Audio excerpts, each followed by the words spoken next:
അമ്മക്ക് കണ്ണ് കാണില്ല. വീട്ടിന്റെ സെൻട്രൽ ഹാളിലേക്ക് ഇങ്ങനെ മയ്യത്ത് ഇങ്ങനെ കൊണ്ടുപോയി. അമ്മയെ, നിങ്ങളുടെ മകൻ ഒരു ബൈക്ക് ആക്സിഡന്റിൽ കൊല്ലപ്പെട്ടിട്ടുണ്ട് എന്ന് പറഞ്ഞു. അമ്മയുടെ മടിയിലേക്ക് ടി.പി. ചന്ദ്രശേഖരന്റെ മുഖം ഇങ്ങനെ വെച്ചു കൊടുക്കാൻ. കണ്ണു കാണാത്ത അമ്മ ടി.പിയുടെ മുഖത്ത് ഇങ്ങനെ കൈവച്ച് തടവുന്നുണ്ട്. അമ്മ ചോദിക്കുകയാണ്, ഇതെന്റെ മകനല്ല, ഇതെന്റെ മകൻ ടി.പി അല്ല, ഇതെന്റെ മകന്റെ മുഖം ഇങ്ങനെയല്ല. 51 വെട്ടാണ് ഒരു മനുഷ്യന്റെ മുഖത്ത്. എങ്ങനെ സാധിക്കുന്നു CPM-കാരാ നിനക്ക് ഇങ്ങനെ കൊല്ലാൻ? ഷുഹൈബിന്റെ കാലിൽ 36 വെട്ടാണ്. എങ്ങനെ സാധിക്കുന്നു? ആ ഷുഹൈബിന്റെ മയ്യത്ത് കുളിപ്പിക്കാൻ കോഴിക്കോട് സഹായിൽ കയറിയ ഒരാളാണ് ഞാൻ. കുളിപ്പിക്കാൻ കഴിയുന്നില്ല, കാലിൽ വെള്ളം ഒഴിക്കാൻ കഴിയുന്നില്ല. പഞ്ഞി കൊണ്ട് ഒപ്പിയെടുത്തിട്ടാണ് ഷുഹൈബിന്റെ മയ്യത്ത് കുളിപ്പിച്ച കഫൻ ചെയ്ത് ഞങ്ങൾ കൊണ്ടുപോയത്. എങ്ങനെ സാധിക്കുന്നു നിനക്ക് എന്ന് ഞങ്ങൾ ചോദിക്കാം. ഞാനിങ്ങനെ ഈ വേദിയിലിരുന്ന് ഇങ്ങോട്ട് നോക്കുമ്പം മൻസൂറിനെ കാണാം. ഒരു നേരം ഞാനിങ്ങനെ നോക്കിയപ്പം സ്റ്റേജിലാണോ മൻസൂർ ഇരിക്കുന്നത് എന്ന് തോന്നിപ്പോവാൻ. അരീന്ദ്രനോട് ഞങ്ങളൊന്ന് പറഞ്ഞു വെക്കുകയാണ്, നിങ്ങൾ മിനിഞ്ഞാന്ന് ചേർന്ന പൊതുയോഗമുണ്ടല്ലോ, ആ പൊതുയോഗം UDF-നെ ചീത്ത വിളിക്കാനാണ് നിങ്ങൾ വെച്ചതെങ്കിൽ ഞങ്ങൾക്കൊരു പ്രശ്നവുമില്ല. മുസ്ലിം ലീഗിന്റെ രാഷ്ട്രീയത്തോടുള്ള വിയോജിപ്പിനെ വിളിച്ചു പറയാനാണോ നിങ്ങൾ വിളിച്ചതെങ്കിൽ ഞങ്ങൾക്കൊരു വിയോജിപ്പുമില്ല. നിങ്ങൾ ഈ കിടക്കുന്ന ഫോട്ടോ ഉണ്ടല്ലോ, മൻസൂർ എന്ന് പറയുന്ന പൊന്നുമോൻ ഒരുപക്ഷെ ഒരു കുടുംബത്തിന്റെ പ്രതീക്ഷയാണ്.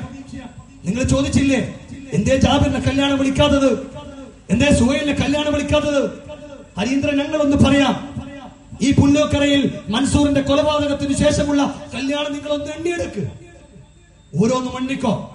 മൗലൂദും കല്യാണവും മാക്കൂച്ചേർക്കലും ഒക്കെ നിങ്ങൾ എണ്ണിവെക്ക്. എത്രയുണ്ടെന്ന് നിങ്ങൾ പറ. അത്രയും ബിരിയാണി നിങ്ങളെ വീട്ടിന്റെ മുറ്റത്ത് ഞങ്ങൾ കൊണ്ടുതരാം.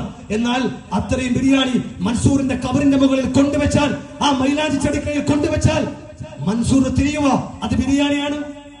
എന്റെ നാട്ടിലെ എന്നോടൊപ്പം കുളിച്ച് നടക്കേണ്ട, എന്നോടൊപ്പം കളിച്ച് നടക്കേണ്ട ചെറുപ്പക്കാരുടെ കല്യാണം, ആ കല്യാണത്തിന്റെ ബിരിയാണിയാണെന്ന് ആ ബിരിയാണി ആ മയ്യത്തിന്റെ മുകളിൽ കൊണ്ടുവച്ചാൽ അരീന്ദ്ര തിരിയുമോ?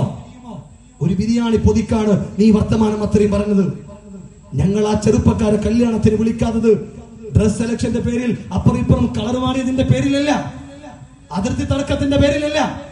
ഈ തെരുവോരങ്ങളിൽ അർജന്റീനയുടെയും ബ്രസീലിന്റെയും ഫ്ലക്സ് കെട്ടിയപ്പോ അതിൽ നെയ്മറിന്റെ ഫോട്ടോ ഒന്ന് പൊന്തിപ്പോയതിന്റെ പേരിലല്ല.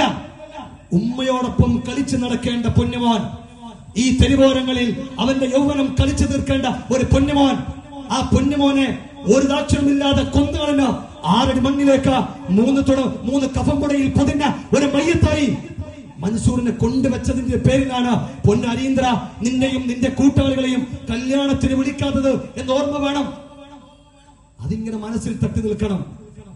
ഞാൻ ഒന്നുറപ്പിച്ചു പറയുന്നു, ഞാനിപ്പോ നജാഫിനോട് ചോദിച്ചു കേസൊക്കെ എങ്ങനെ നടക്കുന്നു. ഒരു വാട്സ്ആപ്പ് ഗ്രൂപ്പ് തന്നെ കാണിച്ചു തന്നു, ഏറ്റവും മനോഹരമായി നടക്കുന്നു.